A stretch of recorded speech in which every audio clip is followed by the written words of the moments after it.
So we start from afresh from now. Okay. So sorry for the repeat of the introduction, but first of all, thank you everybody for joining us today on this webinar and taking the time out of your business. Basically what we want to cover in today's 1 hour is how you guys could actually leverage and monetize Facebook. There's different verticals and industries of people and organization here, so we want to make sure that everyone is at least able to take away something and learn something and apply it to their business. So if we look at the agenda for today, what we want to cover is, first of all, determining, is Facebook even right for your business? How do you determine that? Is it worth even investing into? A lot of times we get asked that because companies are like, you know what, we heard of Facebook, we heard of sites like Twitter and YouTube and all these other social sites. We heard great stories how other people are leveraging it, but we're still not sure of how to leverage it or if it's going to work for me.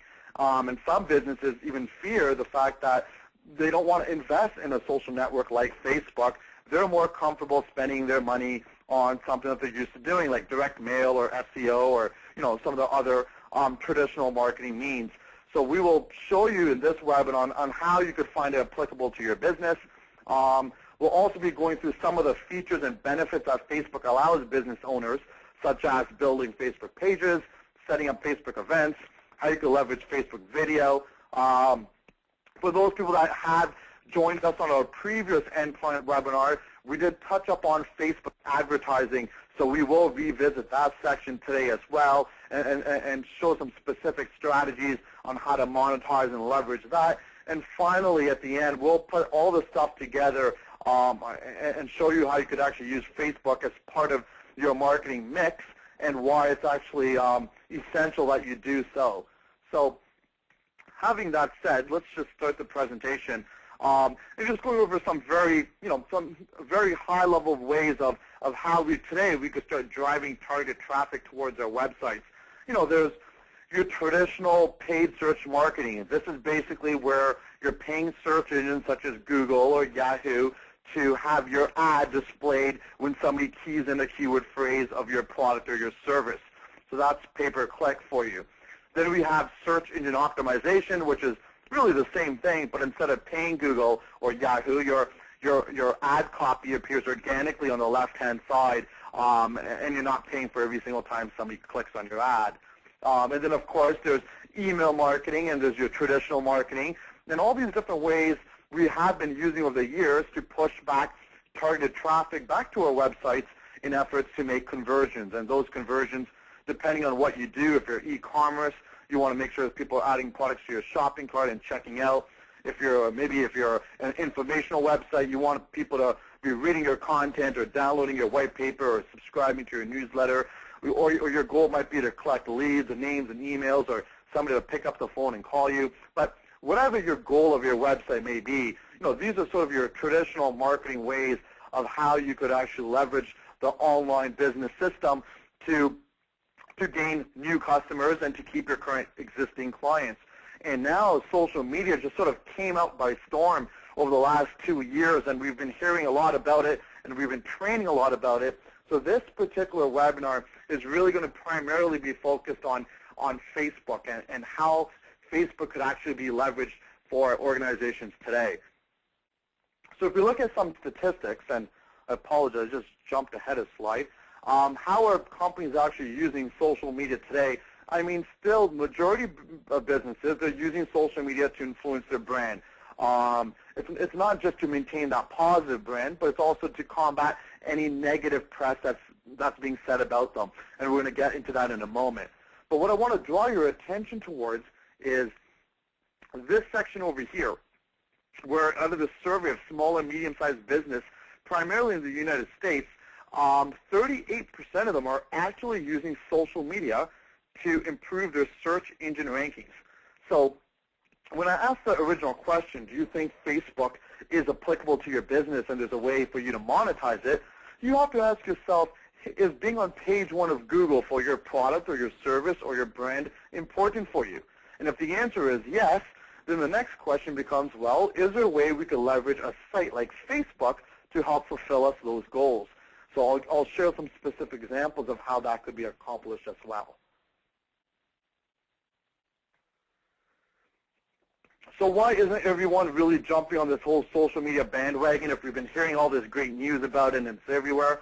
Well, I mean, the number one reason why organizations don't is because of lack of knowledge. So again, I'd like to say thank you for everybody for joining us today, because you guys are really taking the first steps to educating yourself and your staff members and your colleagues out there to really understand on how you could actually use Facebook to the benefit of your business. Now, before we get into the specifics of Facebook, you have to understand that there's other social media sites out there as well. There's LinkedIn, there's MySpace, and depending on where you're in the world, some people use Bebo, some people use Orkut.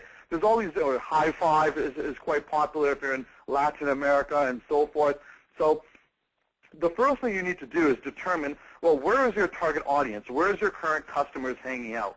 If they're all on something called LinkedIn, why would you promote yourself on Facebook or MySpace or something, on a channel where your prospects and your customers are not on?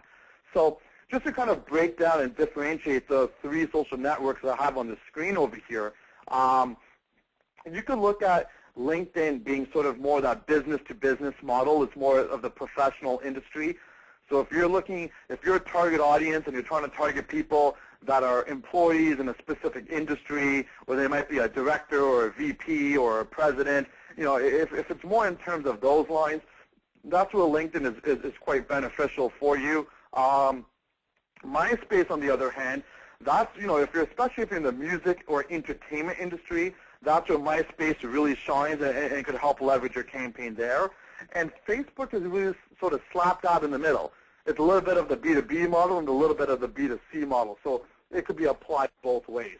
So that's a very high-level way of how you could determine which social network it could be right for your specific organization.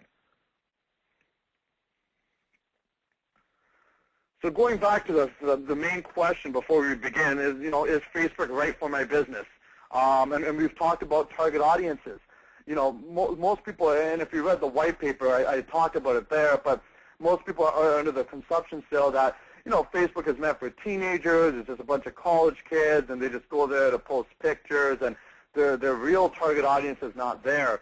But, I mean, if you start looking at some of these numbers, and this is as of January 4th, 2009 and January 4th of this year, you can see the amount of growth of all the different demographics of males, females, and age groups.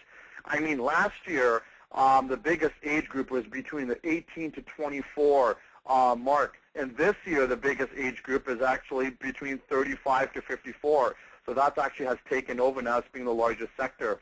The fastest growing area is actually, females that are 55 years and older. That seems to be the fastest growing demographics.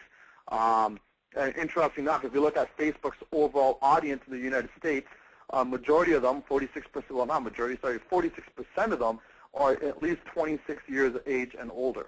So these are important statistics to know because, like I said, if you're looking at a target audience and they fit a specific demographics or age group, you need to understand, well, is there a potential or is there room for you to grow in Facebook, and is your audience there? And I think these numbers speak a lot and get away a lot of those misconceptions about who is actually on Facebook and who is actually using it. And if you look at closely some more of these numbers, and again, these are all available on the white paper as well. There's 400 number of current active Facebook users, 6 billion number of minutes spent on Facebook every single day. The key thing, I mean, take a look at this, 10 million number of users who become fans of pages every single day.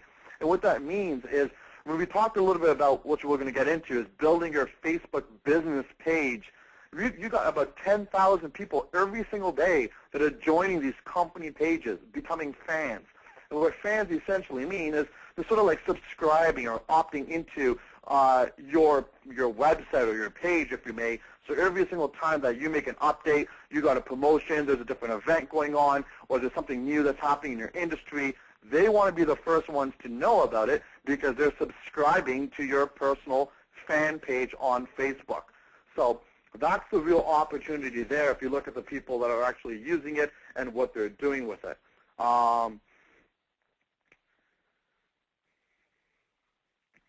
moving forward is, again, if we look at, the importance of brand reputation, and the question again becomes, well, how could I still use Facebook? Let's just say my demographics is not there, and based on my business model, I still don't see it's right for me to promote myself on Facebook. Here's a simple and easy way that anybody could use Facebook. I mean, it's very important from a branding perspective when somebody Googles your name, or Googles your company name or your product or your service, that positive things come up about your organization. So the top 10 listings of the search engine could actually be seen as your online resume. So you want to make sure that they're all really good things about your company or your website. So for example, you might have your website URL, your main website listed on page 1 of Google. Then you might also have, for example, if you have a YouTube channel on page 1 of Google. You might have your LinkedIn business page on page 1 of Google. You might have your Twitter profile on page 1 of Google. You might have videos, and a lot of people have been noticing this, more often now that when you do a search in Google, Google often places videos directly into page 1 of Google. And of course, your Facebook business page could also be on page 1 of Google. Now, what this means is every single time you get a new listing on page 1 of Google for your branded term, product, or phrase, you're actually pushing your competition off that first page of real estate, or even any negative publicity, because Google really values these websites and places them high up in the search engine rankings.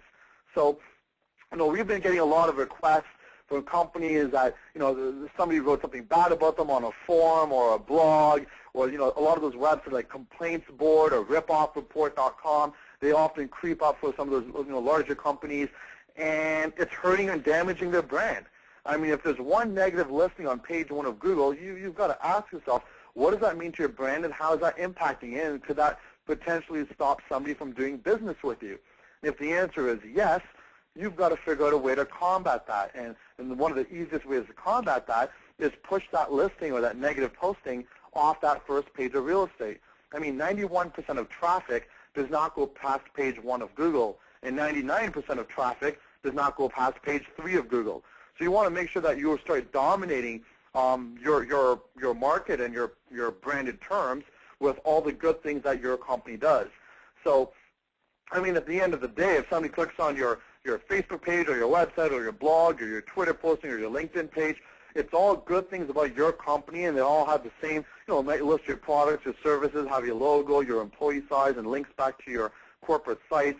But that's really what you want to have. And again, right now, the way a lot of businesses are leveraging these Facebook pages is sort of like these brochure landing pages. It's just a simple page that talks about their company and what they do, and it's just another way of getting a listing. This kind of goes back to when websites were first developed. And people started the whole .com wave, where people started wondering, well, do I even need a website? And the ones that said, fine, let's just try it out, they ended up building themselves a brochure website. It just had, what they did and the list of their services and maybe a phone number. And over time, these websites started to grow, and they started getting more functionality, and now websites are much different today than they were 10 years ago. So this is where Facebook still is at, where it's starting off now as being these brochure landing pages. However, there's still ways you could actually customize these Facebook pages now for your business to actually perform some functionality that you might require. And I'll get into some specific examples of what I mean by that.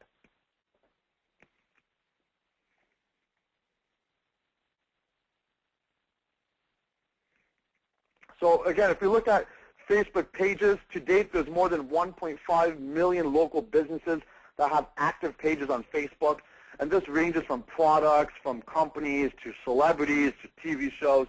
I mean, you could pretty much create a Facebook fan page about anything you want or anyone you want, which kind of leads into the second point, where businesses are afraid to start creating a page on Facebook because they're worried about negative publicity. They don't want to open up this can of worms where everybody could talk about their products and services and have this open discussion. See, here's the real issue is if you don't start this conversation where you've got control of that, that's not going to stop anybody from creating a Facebook fan page about your company that talks bad about you, or not even a Facebook page. It could be a simple video on YouTube, some images on Flickr, or a posting on a blog or a forum, or even a website dedicated to their bad experiences with your specific organization. So if you don't start this conversation where you've got control of your customers and your clients, you're leaving it open to your competitors or frustrated people to really start to dominate and have an impact on your brand, which is something that you don't want.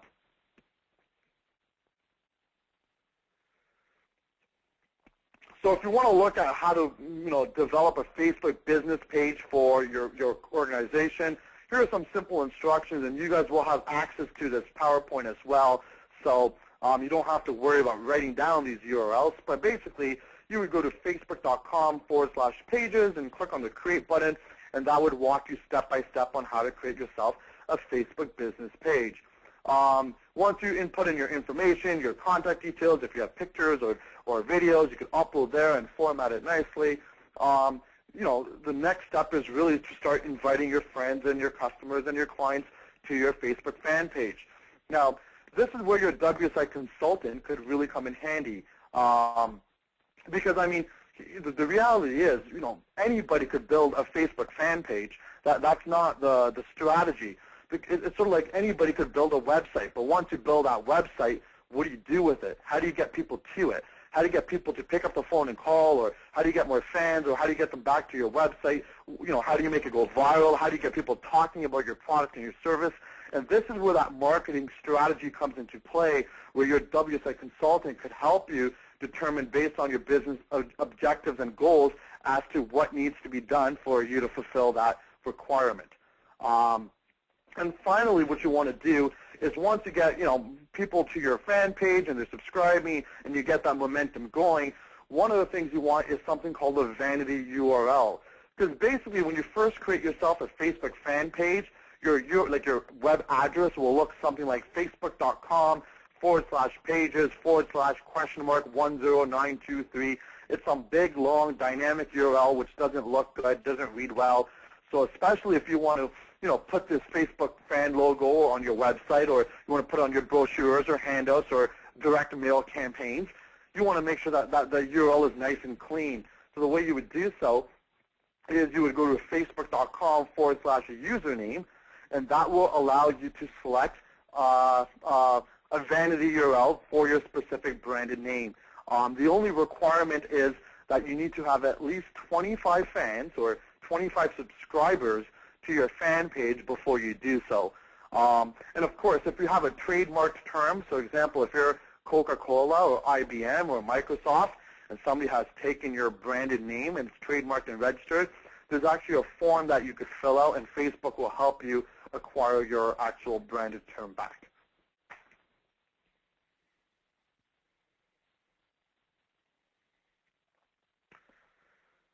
So if you look at, so this is another area of how your WSI consultant could really help you, not just create your Facebook fan page as a brochure site so it appears in the organic listings of Google, but actually making your Facebook fan page work for you and have some type of functionality behind it.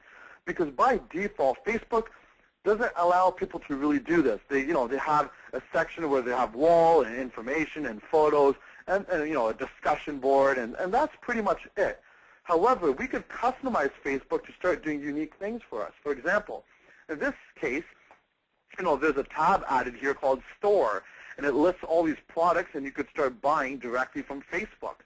So, I mean, this could link in right to your shopping cart if you're an e-commerce website, so your secure pages. And I mean, if you look at where you start the funnel or engagement now, you're starting them directly from Facebook. They don't have to come to your landing page and read your offer and then click on the buy now and then go through shipping costs and and go through all those normal channels. Now you're starting them starting the conversion cycle directly from Facebook, where they know the brand, they recognize the people, they're hearing positive reviews, they're ready to make the purchase, and they go directly from your Facebook fan page. So you could build your Facebook fan page to really act like a store.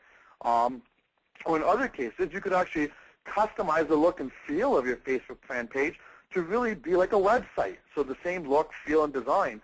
So it's no longer these simple, these bland pages on Facebook. We could customize it so it has the same corporate look, feel, colors of your website.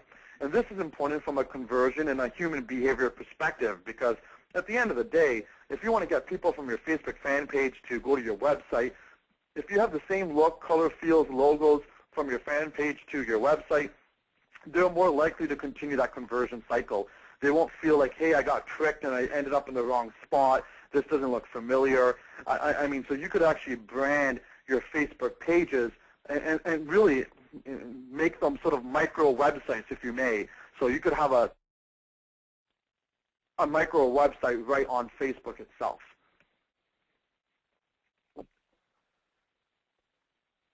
Another example is you could actually start, if one of your goals is to collect names and emails, you could actually have an email sign-up form. So you could start collecting people's addresses right from Facebook directly to start your email marketing campaign to them. And of course, you still have to follow, maybe you have to put an incentive, give us your name and your email, and we'll send you a coupon, or you could download this white paper, or here's an offer, or you get 5% off your shipping, whatever your incentive may be. But again, you don't have to just rely on your website now to do this. You could rely on your Facebook fan page to do this.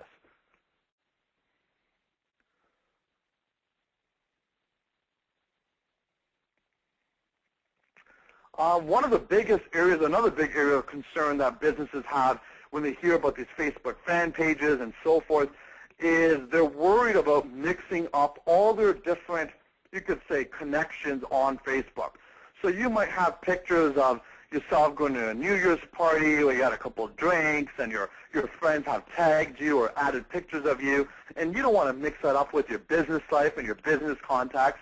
At the same time, you might have pictures of your family and your kids, and you don't want the whole world to see that. Or you want to sort of separate your business life from your personal life from your family life.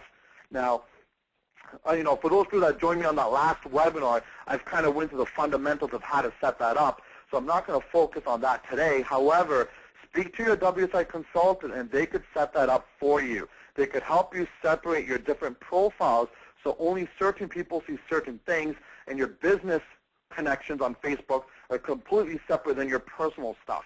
So just to kind of give an example, I'll share with you my personal Facebook page. So this is what my personal Facebook page looks like. Since it's my account, I'm the administrator, I have access to everything and I see everything. However, I do have a section where just my family could see certain aspects of it. And that's where there's pictures of my, my nieces, when we have Christmas events and so forth. So that all sticks in with my family connections on Facebook, and that's the only thing that they have access to.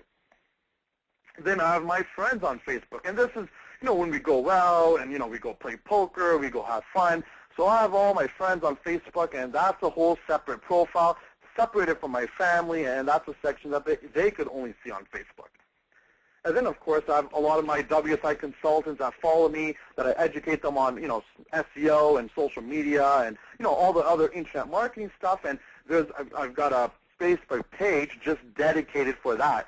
So all my business-related posts and comments, they're not getting mixed and mingled to my friends who don't care about it or my family that might not care about it. But that's going directly to my WSI consultants, the people that actually want to know what's going on in the internet marketing industry.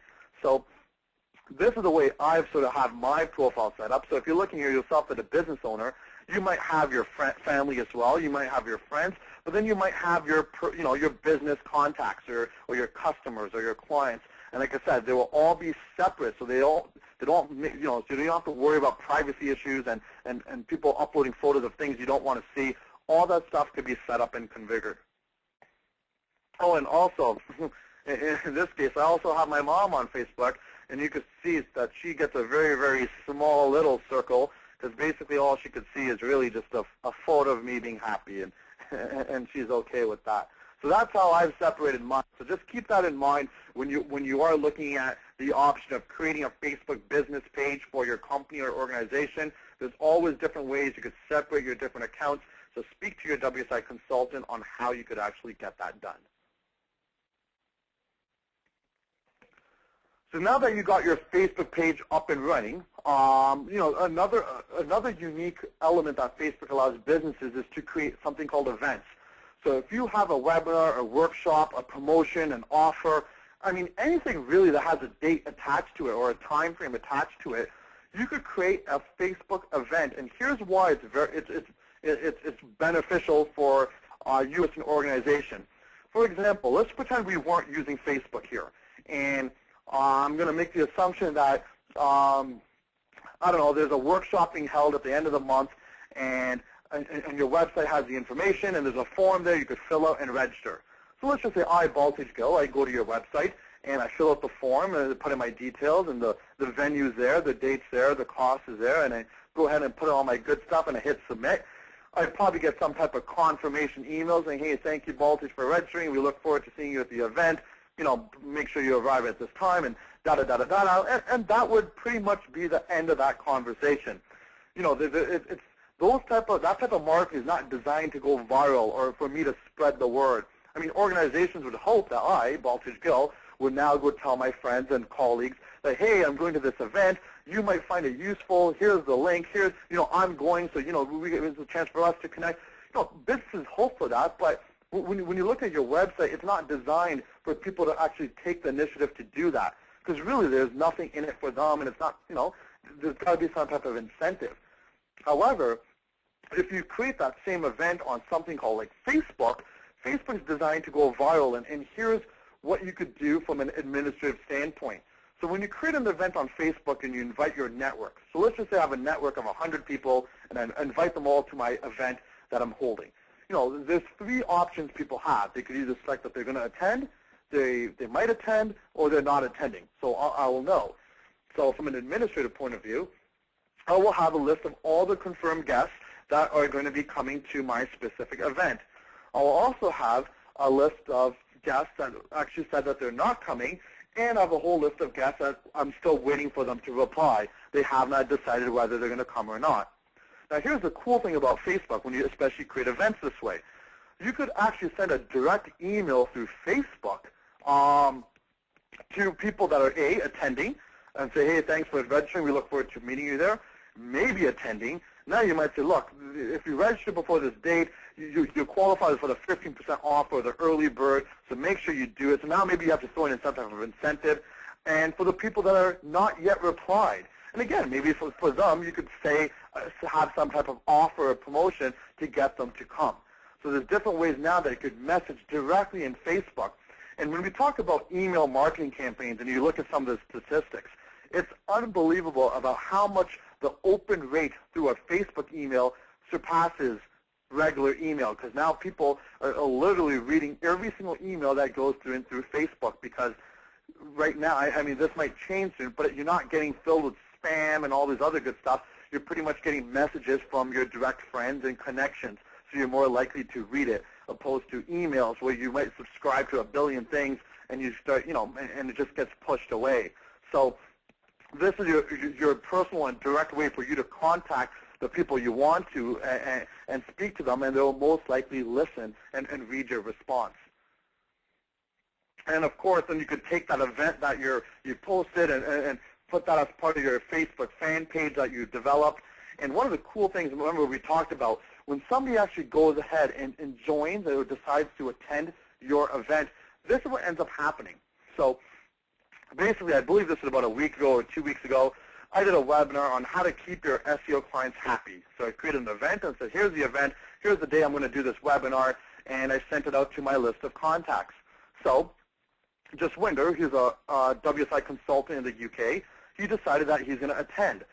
When he clicked on he's attending, automatically to his personal Facebook profile, to his connection, the comments would appear, Just Winder is now attending, keeping your SEO clients happy, or whatever I called my event or webinar. So you can see that even though I blasted this out to, let's just say, 100 of my contacts, now the same event is being blasted out to all of Just Winder's contacts and letting them know. And again, it goes on people's news, it goes on people's walls, it goes on people's links, and it's just, again, another way of making your information go viral because it's sort of spreading the word on your behalf. And the chances are that if people see that, hey, let's just say I'm a good friend of David Duncan, and I see, hey, he's attending this webinar, I might likely just go because he's going as well, and I know somebody that's personally going, opposed to me going to your website and I've got no idea who filled out that form. I have no idea how many people have joined or who I personally know that's going to be there. So again, there's so many different benefits of creating Facebook events, and one of them is just the fact that from an admin perspective, it's easy for the information for you to communicate to the people that have attended and not attended or not replied, and from a viral perspective to spread the word. So again, very simple on how to create events. If you are logged into your Facebook account, on the left-hand side, you will see the events link somewhere around here, and then you'll have a link that says create an event, and you'd follow the step-by-step instructions. But of course, contact your WSI consultant when you're doing this, because you want to make sure when you do create the event, it is done properly, it is set up so it will be published on other people's profiles and all those different advantages that I just talked about here.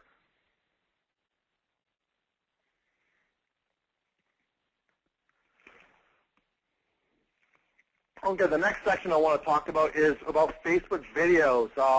You know, a lot of people don't.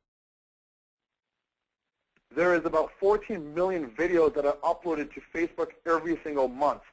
So what does this mean as business owners, and how could you use it? We've done so many webinars in the past that talk about, you know, when you do a search in Google, how often you see videos appearing on page 1 of Google, and how you can leverage sites like YouTube and so forth to get your commercial, if you may, on page 1 of Google. The same thing now, we've been doing a lot of testing with Facebook, and we're finding the same type of results. But before we get into the Google stuff, let me just show you again how all this stuff could really tie in together as one strategy. So let's just say you build your Facebook business page now. You've got it up and running. There's tabs now that we could create. For example, in this case, we've got YouTube, we've got Twitter, and basically if you click on the YouTube tab, it will automatically pull all your videos directly from your YouTube channel if you have one. And why this is important is the last thing you want to do as a business owner is take your video, upload it to YouTube, take your video, upload it to your website, take your video, upload it to your blog, then take the link and put it to LinkedIn, and take that link and put it on your Facebook page or your video on Facebook, and then, you know, all that stuff takes time, and it's tedious, and it's repetitive, you know, and you don't want to do that again and again and again. It's difficult to manage and to track, and it just wastes too much time.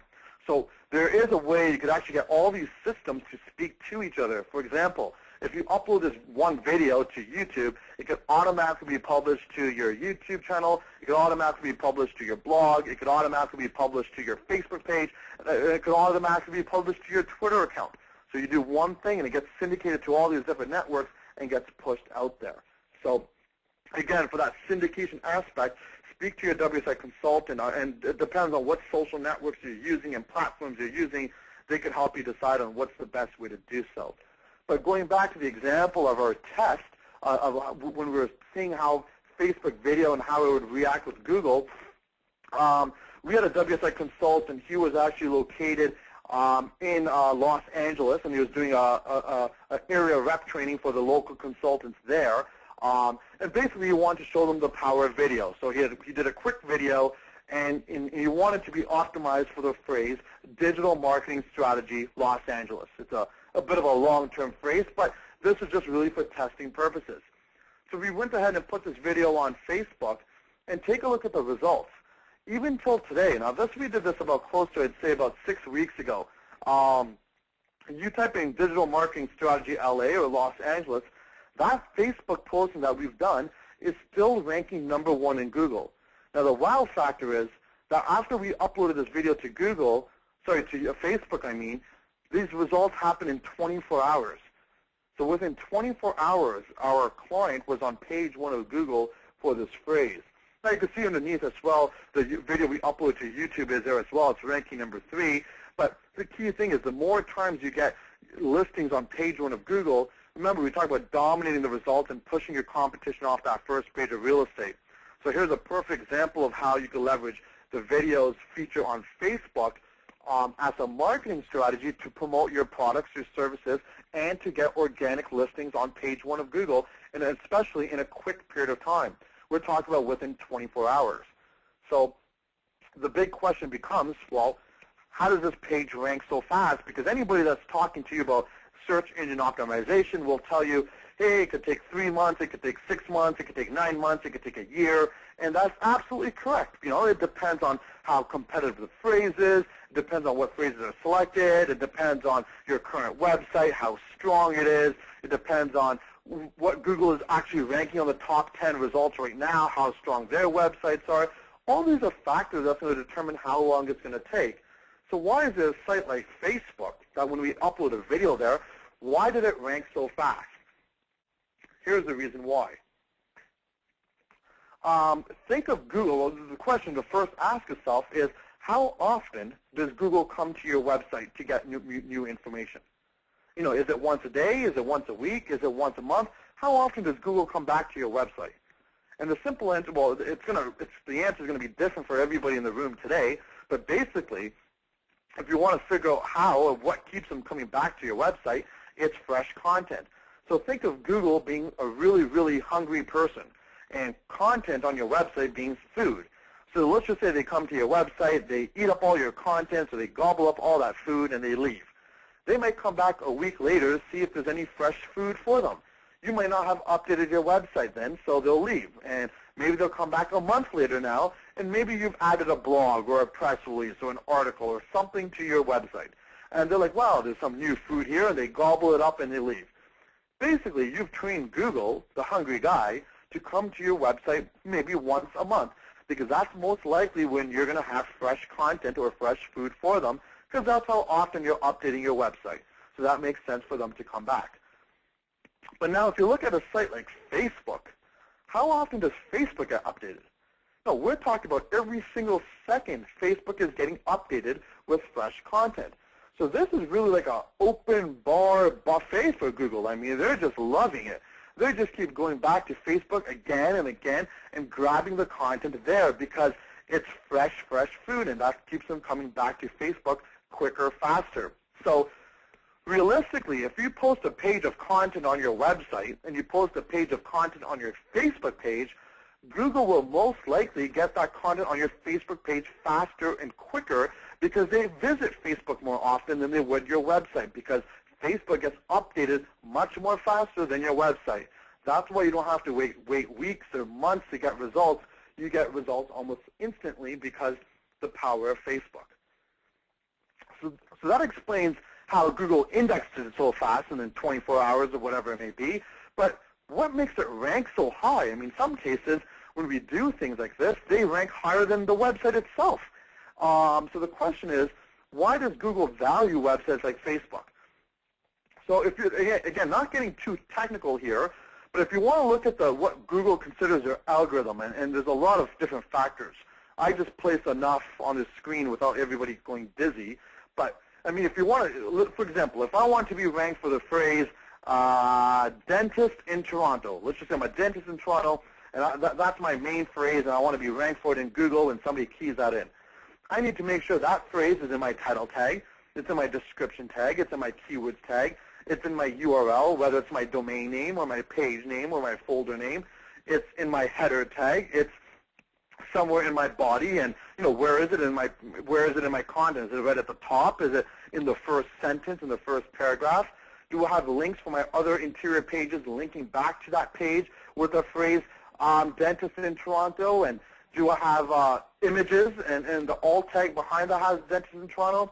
Do I take that word and I make it bigger and bold and so forth to emphasize it? And so these are just some of the factors that's telling the search engines my website is about dentist in Toronto, or that page is about dentist in Toronto. The challenge, though, is even if you do all of this, there could be a possibility that your competition, and there could be tens or hundreds or thousands of sites that are already doing all of this. So now you're still competing against people that have already figured this out and are doing it. So the second biggest factor that Google looks at, apart from all those different elements that I just discussed, they look at to see how strong your website is. And if you look at, in Google, size does matter. So the more pages you have, you're considered more of a qualified resource. Google's magical mark is actually 100 pages. So if your website has 100 pages, you're considered a resource in their eyes, and it gives a really good boost for your rankings. So what this means is, if you have a 5-page website and your competitor has a 100-page website, Google is more likely to rank a 100-page website higher because they consider that a resource, probably more content relevant to the user conducting the search. Now, don't get this misinterpreted thinking you have to have more pages. There's cases where you could have a 5-page website and you could outrank a 100-page website. But just remember, this is just one of many factors. So the number of pages is one thing. And if you take a look at Facebook, I mean, they've got a whopping close to 900 million pages on their website. And if you look at PageRank, PageRank is essentially a score from 0 to 10, which Google gives you. 0 meaning you're not popular, and 10 meaning you're the most popular person in the world. And the way you get more popular is you get more high-quality incoming links pointing back to your website. So Facebook, give or take, has close to 2 billion incoming links pointing back to their website. So if you post a piece of content or a video on Facebook, take a look at the strength of Facebook. They've got almost 900 million pages. They've got a high page rank. They've got about 2 billion links. They've been around since 1998. Now, these are all factors that are, most cases, will be better than your current website. Your website's not going to have more than this many pages or higher page rank or that many links. You might have been around for a longer period of time, but this is a way to leverage the power of Facebook for your own personal brand or your corporate or your image and get listings this way because you're leveraging off the strength of their website. So that kind of summarizes, why does Google rank it so quickly? Is because they get updated faster, so they go there faster. And why does it rank so well? Is because of the strength of their website. So now that you've got your Facebook business page, now you set up your events, and you've got your videos, the next area that I want to sort of cover is the advertising piece on Facebook. Facebook actually allows business owners to target people, and you can see over here, so this is my personal Facebook profile. On the right-hand side, I will see ads. And most people think that these ads are targeted towards people as to what they've put into their profile. So for example, when I first set up my Facebook page or my personal profile page and joined Facebook, I might have wrote, hey, I like biking, I like playing poker, I like golfing, and I like swimming, okay? So does that mean if a business owners want to target people that are swimming, that like Facebook and poker, that I'd be a prospect? Absolutely, but it's not just limited to that. I mean, if you take a close look here, I'm not sure how well it's showing on the screen there, but the ads I'm getting are like need backlinks, ads not converting, or I get a lot of ads related to SEO and internet marketing, but yet nowhere on my profile have I ever mentioned that I do this stuff. So how does Facebook or how do business owners know that I'm a good fit for their ad? It's interesting. It's the way you actually also interact with your other networks on Facebook and the way they interact with you. And what I mean by interaction is the comments that you post on their wall, the posts that they put on your wall. So if a lot of people are coming to my wall saying, hey, Baltage, that was a great hockey game, the Leafs won. Actually, the Toronto Leafs, they hardly win, so they won't be saying that. But let's just say they did say, yeah, the Leafs were almost winning and blah, blah, blah, blah. Now, if anybody wants to sell hockey tickets, they will know that this person, Baltage Gill, is probably interested in hockey because the way people are talking to him on his specific fan page or my personal profile page. So just to look at how this advertising campaign works and how you could apply it to your business is let's just go back to the traditional way of marketing through Google. In Google, if you set up an AdWords campaign, or this is called Google pay-per-click, you could pretty much tell Google if somebody types in a keyword phrase, in this case it's buy used cars, I want my ad to show on this right-hand side. That's PPC for you. And the only factors you could tell Google is if somebody types in this keyword phrase and they're located in this geographic location or radius, I want my ad to show. You can't tell Google the person that was searching for buy used cars if they were a male between 40 and 45 and they're single and they're a smoker or whatever it may be, show my ad. Because Google doesn't have those demographics. However, Facebook does, and this is the way how business owners could really target their exact customers on Facebook. So for example, here I've selected, there's about 103 million people on Facebook living in the United States. And of course, if you need to break that down to by state or by city, you could obviously do so. And then of course, a gender and age group. So if I want to target people in the United States that are over the ages of 50, there's about 17 million people I could reach to. If I want to get more specific and I want to target males over the age of 50 who are also married, now that number drops down to 2.34 million. So you could see how you could toggle these things on and off, and based on their relationship status, their interest, their gender, their age. And this is only some. There's other things you could target as well, but you could really find out where your target audience is at. And this is not just applicable to the U.S. This is international. So if you're in Mexico, if you're in the UK, there's, wherever you are, you could actually select your country or region and actually set up an advertising campaign that way. And again, this example here kind of shows some of the other things you could do. You could target people on their birthdays, and I mean, even on their birthdays. This is huge. And I think I have a screen. I don't think I have a screenshot of this now. I think it's on the next slide, so I'll wait till I get to it. But here's just some sample of campaigns that we've ran in the past. There's a limo company here in Toronto, and this is during prom season last year. And for those people not familiar with prom, that's when high school students, they all go out and party. And I know they go party all the time, but this is when they formally party. They put on the suit, the tie, they rent the limo, the school takes them to a banquet hall, and it's the whole shebang. So basically, this limo company wanted to target students in high school that were booking limos for prom. So you can see the campaign here is we selected, we want to only select people in Toronto that are in high school. And there was about 150,000 people that fit that demographics. Now, after doing some split testing and looking at some of our different ads and the way we set it up, we found out that the females had a higher click-through rate and a conversion rate, meaning that they were probably the ones doing all the planning. So instead of targeting it to both males and females, we just narrowed it down just females in high school living in Toronto, and the target audience was 71,000.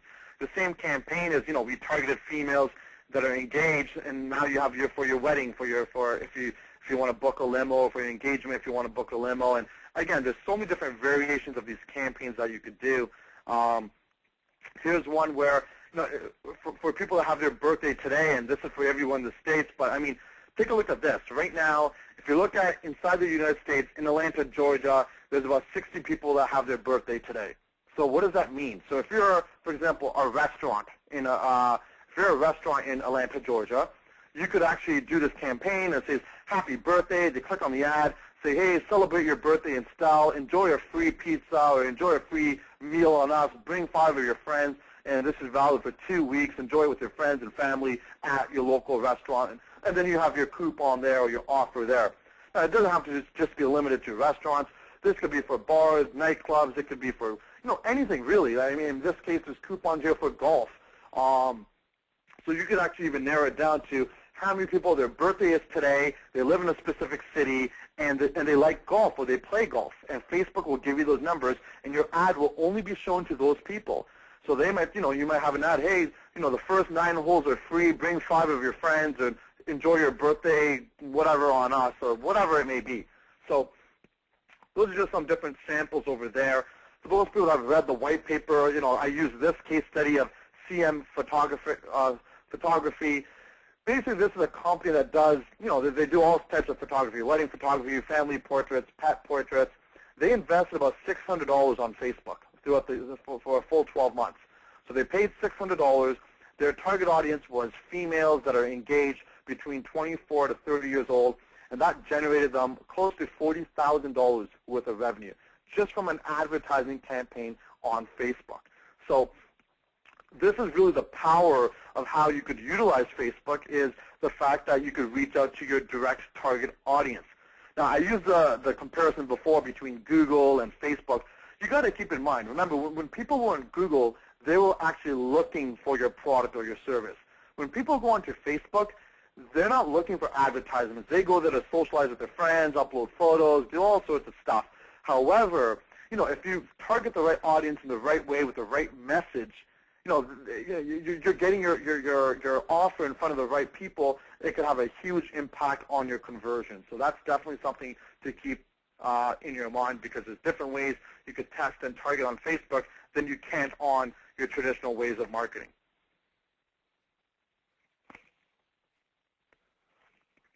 Okay, so the whole key thing is how do you make Facebook a strategy a part of your entire marketing mix? So this whole webinar was not designed to tell you stop doing everything else you're doing and your focus and energy needs to be on Facebook. It's really to say, well, how can we add Facebook to the other things that we're doing? So if we are doing offline marketing, if we are doing pay-per-click campaigns, if we are doing SEO or email marketing, how could all this stuff be integrated together? Here's a simple example, and again, you could speak to your local WSI consultants to see how this could fit. But in most cases, if you have a blog, this could be applied to anybody that has a blog. So if you have a blog, here's the back end of our blog, and typically, you'd write your title, you put in your information, you hit publish, and your blog would get published to your blog page for the whole World Wide Web to see. But we don't want it to stop there. So there's tools and systems in place that we could create and design to have all these networks speak to each other. So ideally what you want to do is once you actually post something on your blog, you want to have it automatically be fed to, for example, your Twitter page. So it turns into a tweet, and there's a link back pointing to your blog. At the same time, it gets uploaded or published right to your Facebook business page. So for example, if I was a restaurant and said, hey, today's our Customer Appreciation Day, type in this promo code and get 10% off, and I hit send, that will automatically get published to my connections on my blog, on my website, on my Facebook page, on my Twitter page, on my email marketing campaign. So you're reaching out to your customers all at once without repeating the same message again and again. So this is really how the system and technology could be set up. And really, if we look a little into the future of where Google is going with this and where search engine optimization is going with this stuff is key. So if you have got a piece of content on your website, Google is checking to see, well, how many people are bookmarking this website? How many people are adding it to their favorites? Did you make an article out of it? Did you make a press release out of it? Did that turn into a blog post? Did that turn into a tweet? Did that get published to your Facebook page? How many people are retweeting it? How many people commented on your Facebook page? How many people have shared it, rated it, embedded it? Whatever terminology you want to use. But the key thing is how much is that piece of content now traveling across these social sites, and what are people responding to it? Because the more people that rate, comment, share, embed, and so forth, that's telling Google that your content is valuable, it's relevant, and that's going to be a huge part of their algorithm. I mean, it's kind of interesting because before when we talked about SEO, we were always worried about duplicated content, and we would always say, look, if you got a page of content and you publish it on another website, Google will sort of give you a slap and you get penalized for it and they don't like it, which is still the case. They don't. They don't want you to just simply take your content and copy and paste on all these different websites. But they understand from a social standpoint that these messages are supposed to be, being traveled across and being syndicated. That's normal. So you don't get hit with like duplicated content. In fact, this works to your benefit. The more it's traveling, the more useful it is, the more visibility you're going to get, the more exposure you will get, and the better the ranking benefits will be for you. So what I'll do is, just for the sake of time, I'm just going to finish up with a quick case study here, and then I'll leave it open for any questions that people have. There's different case studies that, even on the white paper there that we had. A good one was Burger King. They thought of it a little bit from a viral perspective. They had a campaign that was called the Whopper Sacrifice, and they pretty much said if you defriend 10 of your friends or delete 10 of your friends, that they would give you a Whopper. So, you could just see how that stuff goes viral, and it got people excited just to delete their friends for a Whopper. In this example, here's a store, IKEA, that was opening up, and during the first 2 weeks, they uploaded 12 pictures of their showroom to their Facebook business page. So here were the pictures, and what they did was they ran a contest that said the person that tagged their name on a product won it. And what I mean by tagging is, for those people that are not familiar with Facebook and the terminology, is if somebody uploads a picture, for example, if Justin uploads a picture of the entire WSI team and it has all these people there and I'm one of them, I could actually draw a box around my face inside that picture and tag it with my name, saying Voltage Gill, so all my friends and networks could see, hey, I'm inside this picture somewhere, and they could see exactly where I am. So that's what tagging means. So they used that same functionality and said, look, just instead of tagging your photos, tag products and tag it with your name, and we will give you that product. So this sample, somebody was tagging the lampshade here, somebody tagged the bed, the walls, the desk, the chairs, the carpet, everything, and you could just see how the demand for these pictures grew quickly. This stuff went viral. People were talking all about this, and the picture spread to thousands of people. Because every time somebody would tag their own photo of inside that picture, just like how somebody, I gave you the example of how somebody would join your event, that gets pushed to your network, the same way that this information that, hey, this IKEA event, Baltic has tagged himself on the chair and he's won the prize, that would get sent out to my friends through my network, through different links, through the news feed in Facebook, through links and so forth. So you could just see the type of viral effect that this had on the campaign as the overall run. And the end result was, I mean, if you look at traditional marketing, instead of IKEA saying, look, here's some banner ads, if you're interested in a product, go ahead and click on it and go buy it, they leveraged the functionality of Facebook. Remember, they never did anything custom or didn't have to do any programming. This already existed inside Facebook, but they put a unique spin to it where people added their name to the catalog and they were spreading the IKEA brand for them on their behalf. So again, this is a unique and a creative example.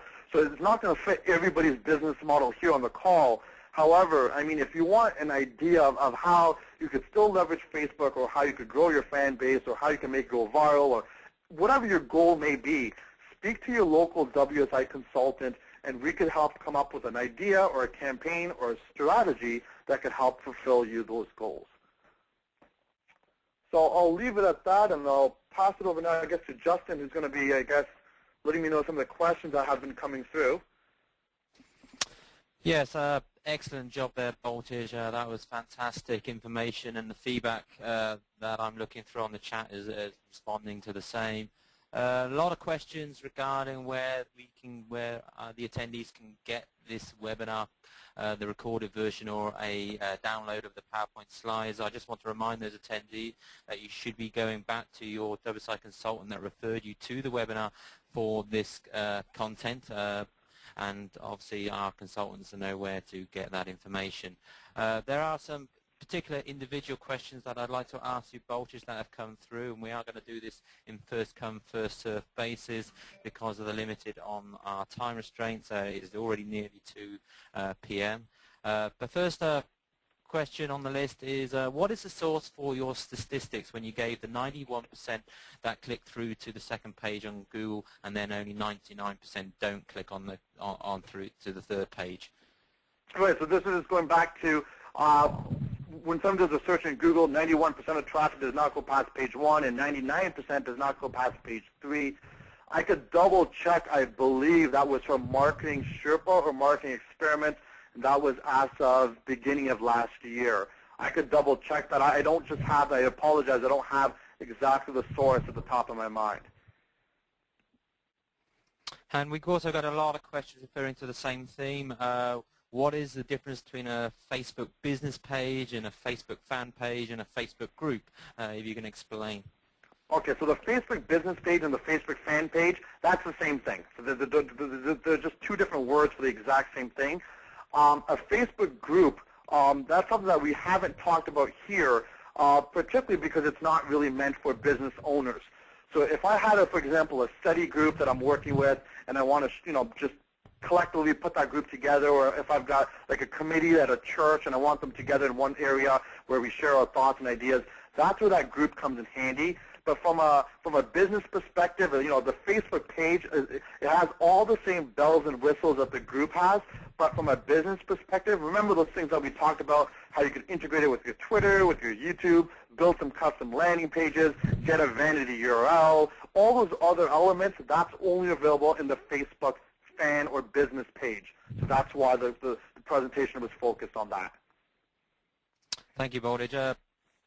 Another question regarding vanity URLs.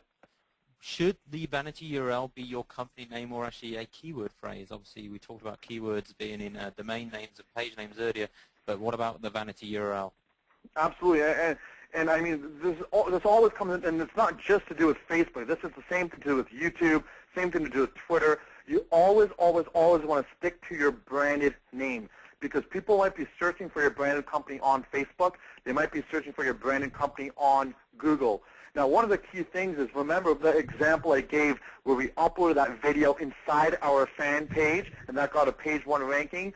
So you want to make sure your keyword phrases, whatever you're trying to rank for, those become tweets or blog posts or videos inside your shell. So whether you're using your Facebook or your YouTube or your Twitter, those are all owned by your company name, but inside you're able to optimize different elements for your keyword phrase. Thank you, and for the clarity. Other people have been asking for, is this an ongoing schedule for these webinars? Yes, it is from a WSI corporate point of view. This is what we call our end client webinar strategy, and it is a monthly topic where we have a webinar and a white paper for download. I can let you know that the April topic is on video marketing and YouTube. May is web analytics. June is display and directories for social media, and July is Twitter. But the whole calendar is set up for the whole of 2010. This information should be communicated to the attendees via their WSI local consultant, however that is setting up. If you're not sure who that consultant is, or you want to ask some questions about the upcoming topics, please email the email address on the screen at the moment, education@wsicorporate.com, for that feedback. I'm just trying to scroll down. We do have a lot of questions. I'm just trying to pick out which are the best ones. Previously, Boltish, you had mentioned that you'd done a webinar on how to separate your Facebook business pages from your Facebook personal page. Is this available anywhere? Right. So again, I'm not sure who asked this, but just speak directly to your WSI consultant, and they could guide you in the right direction on how to get that done. I'm just going to ask 2 more questions, and we will close it down. I know we're not getting to all the questions out there. There are plenty. Should a business have an account versus adding to an existing personal page? Well, just again, very high level of how the process works. In order for you to create a Facebook business page for your organization, you need to have somebody needs to have a personal profile account. So for example, let's just say me, Boltage Gill, I'm building a Facebook page on behalf of your company. I would create the Facebook page under my personal account, and the next step would be I would make you, the organization, an administrator of it, and then you would have all the bells and whistles and controls, and you could select your employees to be administrators, and you'd have full control that way. So that way you don't have to worry about creating multiple logins or creating multiple email accounts for all your if you have different businesses or different organizations. If you're doing this for different companies, you can have your one master account, your personal profile page, and inside of that have all the different businesses or organizations that you've developed pages for, and you could assign administrators to each one as you need to be. Great. This is a good question. How do you minimize the risk of having competitors' ads on your company page? Well, here's you really can't, because this is the ad space that Facebook allows for your competition. So if your Facebook page is talking about all sorts of, for example, if my Facebook page talks a lot about SEO and internet marketing, but remember, it's not really pertaining to that actual page. It's more pertaining to that individual user. So if somebody comes to my Facebook business page and they specify that they like hockey, and somebody else comes to my Facebook business page and they specify they like internet marketing, they're both going to see different ads on my business page. So it's really, it's right now, it's more focused on that individual user opposed to the actual business page itself and what that's talking about. And follow on to that, is Facebook advertising click or display based? It could be both. So you could have it either click or display. We recommend always doing the click version because you're getting the display anyways, because remember, in Facebook, in Google, people were looking for you. In Facebook, they're not. So you're going to get the impressions anyways. You might as well only pay if somebody actually clicks on you. And this is going to be our last question. When I tried Facebook advertising previously, I created an ad, and I was asked what I was willing to spend regarding how do I know that somebody is actually viewing that ad? Because the lady is saying she never saw it. Okay, so and I see some other questions here as well. Everything that I talked about, because one of the biggest challenges with social media, people think is you can't measure it. How do you measure the ROI? Everything that we talked about on Facebook, everything from the ad campaigns, you can actually measure, track to see who saw it, where did they click, where did they go. It could get tied in right into your analytics. So if you are using Google Analytics, that could be set up. Facebook itself gives you its own analytics. So if you develop a Facebook business page, it'll let you know how much interactions, how many people post on your wall, how much people post on your discussion, which countries are they from, what age group is most of your fans from. They provide all those details and analytics and metrics. And again, once again, that could still be tied to your actual analytics account on your website, so you can measure your conversions from there. Thank you very much, Bowditch. We're already obviously past our time, and I'd really like to reach out and thank our attendees for joining us today with WSI. And obviously to Bowditch, our guest speaker and expert in social media. Again, Bowditch Guild's white paper is available for download. Just consult with your WSI consultant, and the recorded version of this webinar and the PowerPoint slides will be available to all the attendees via their WSI consultant. And obviously, if you're not sure who that is, or you came through some other means, please email the address on the screen, education@wsicorporate.com. Again, if you want to get the download, the white paper, the website is called getwsipowered.com/Facebook, and you'll find the download there. But if you don't want to remember that, consult with your WSI consultant. Thank you again. Any last words from you, Bowditch? No, again, I'd just like to thank everybody for attending, taking the time out of the business to attend this webinar. Again, speak to your WSI consultant to figure out how Facebook or any social strategy could be utilized for your business. And like I said, we look forward to continuing to helping you and educating you. Thanks again for your time, everyone, and hopefully everybody found some golden nuggets that they could take away from this presentation. Thank you again, and thank you again to all of our attendees, and I wish you all a great day. Thank you.